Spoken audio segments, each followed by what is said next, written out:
The world first Mythic races kick it up a notch this week on the Raid Cooldown.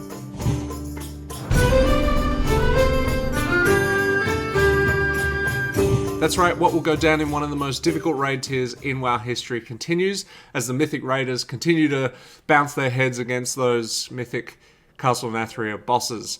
Complexity Limit are still the favourites to win, with Pieces and Echo sharing that 7 out of 10 top spot with them.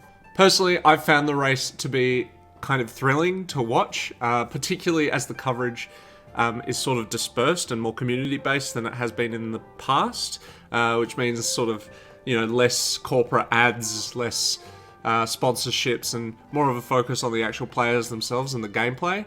I've actually found the players' individual streams fairly inspiring.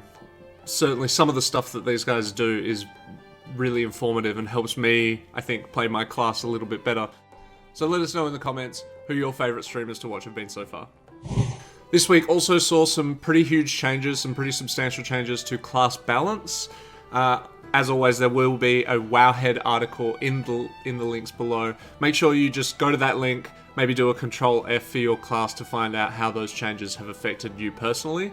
End of dungeon rewards for Mythic plus 10s and 11s have been adjusted slightly down to 203, giving people a reason to push up to that plus 12 barrier. Plus 15 rewards remain the best at 210, and they've been untouched by any changes. And a plus 14 is what you want to shoot for if all you care about is your end of week chest, though very few players are actually reaching that point at the moment, so don't feel too bad. Some nerfs to Mythic plus Necrotic Wake and Torghast have been data mined by Wowhead, which will hopefully make both of those things a bit easier. Personally, I'm a bit sad about the Torghast nerfs. I think that rather than nerfing Torghast, what they probably should have done is buff the classes that were struggling with it, given that some classes are finishing layer 8 with ease, Boomkins for example. The time it took to complete a Torghast run probably at layer 8 probably was a little bit on the high end, and they probably did need to adjust it down, but we'll see how that goes once those nerfs come through. While the raid meta is so constantly shifting at the moment that it makes it hardly worth talking about, given what's going on with the Mythic raids, there are some Mythic Plus happenings that are maybe worth noting.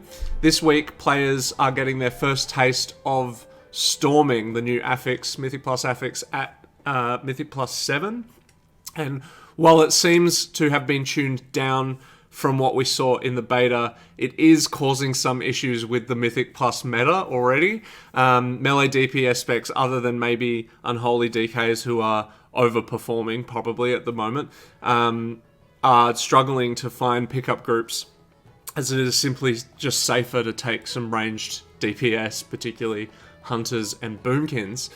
To add to this, the Shadowlands dungeons seem to be fairly light on the interrupt mechanics compared to BFA, with the bigger mechanics seeming to rely more on positioning, such as frontal cone attacks and targeted AoE swirlies.